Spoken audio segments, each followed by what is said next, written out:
हर हर महादेव मित्रों, हम श्रवण कर रहे हैं सावन के पवित्र महीने और भगवान शिव के प्रिय सावन मास की कथाओं को। शास्त्रों के अनुसार पूर्णतः सावन मास भगवान शिव की भक्ति का उत्तम समय है और इसी शुभ अवसर पर हम सभी सुन रहे हैं पौराणिक और दिव्य कथाएं। आज की कथा में हम सुनेंगे कि कैसे स्वयं आदि शक्ति पार्वती ने कठिन तप से भगवान शिव को अपने पति रूप में प्राप्त किया।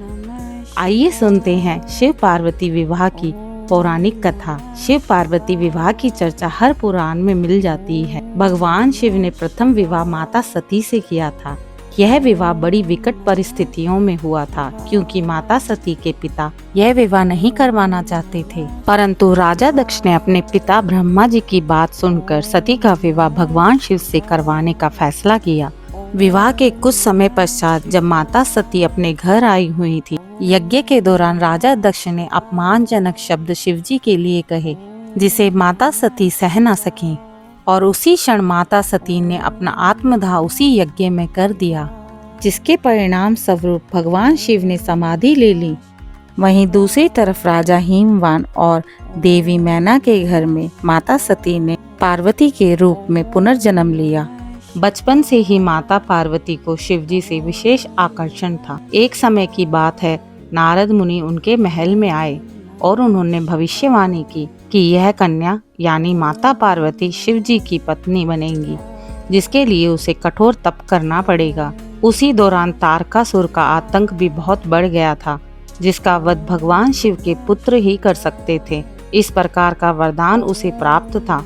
उधर नारद मुनि की बात सुनकर माता पार्वती ने हिमालय पर्वत पर कठोर तपस्या आरंभ कर दी। कई हजारों वर्षों तक उन्होंने केवल जल पर, फिर सिर्फ वायु पर और अंत में बिना अन्न जल की तपस्या की। उनकी भक्ति इतनी दृढ़ थी कि वहां स्वयं ब्रह्मा जी प्रकट हुए और उन्होंने कहा, हे पुत्री, मैं तुम्हें वरदान देता हूँ, तुम्हें अपने आराध्य शिव ही पति के रूप में प्राप्त होंगे।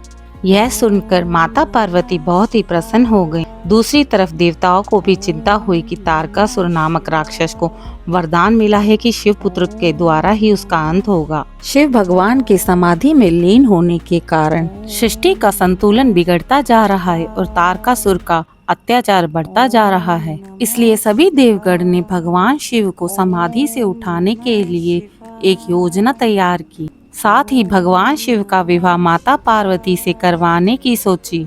इसी योजना को सफल बनाने के लिए कामदेव को चुना गया। कामदेव ने अपना पुष्प बाण जलाकर शिवजी की तपस्या भंग कर दी। इसी के पश्चात शिवजी क्रोधित हो गए और अपनी तीसरी आंख खोलकर कामदेव को भस्म कर दिया। दूसरी तरफ भगवान शिव माता पार्वती की तपस्या से प्रसन्न हो गए। भगवान शिव योगी का रूप धारण करके माता पार्वती की परीक्षा लेने के लिए उनके पास पहुँचे। योगी रूप में भगवान शिव ने माता पार्वती से पूछा कि तुम शिव को क्यों चाहती हो?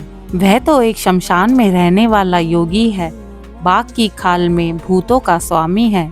माता पार्वती मंद मुस्कान में बोली, वह किसी भी प्रकार के क्यों ना हो, वह मेरे लिए विश्व में सबसे सुंदर, सबसे ज्ञानी और करुणामयी योगी हैं। मैं उन्हें अपना पति मान चुकी हूँ।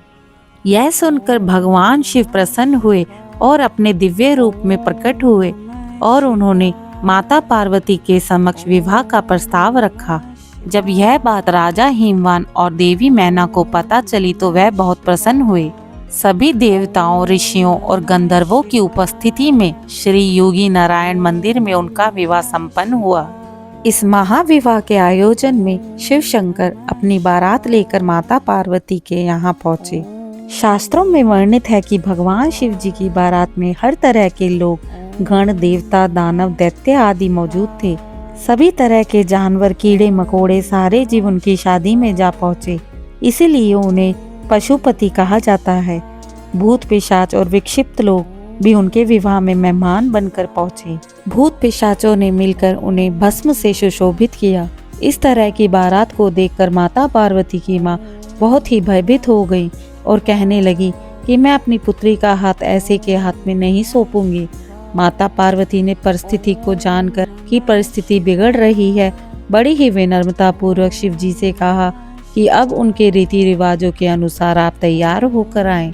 इसके पश्चात शिवजी को देवीय जल द्वारा सुशोभित कर पुष्पों से तैयार किया गया और भगवान शिव और माता पार्वती का विवाह इस प्रकार संपन्न हुआ। इस विवाह में भगवान विष्णु ने कन्यादान किया और ब्रह्मा जी द्वारा विवाह यज्ञ संपन्न करवाया गया। यह विवाह ब्रह्मांड का पहला प्रेम विवाह कहलाया। यह दिव्य विवाह भगवान और माता के शिव शक्ति के मिलन का प्रतीक है, जो मिलन इस सृष्टि को संतुलित करने के लिए किया गया। हर हर महादेव, ओम नमः शिवाय। आज की दिव्य कथा आपको कैसी लगी कमेंट में जरूर बताएं। चैनल को लाइक शेयर सब्सक्राइब करना ना भूलें।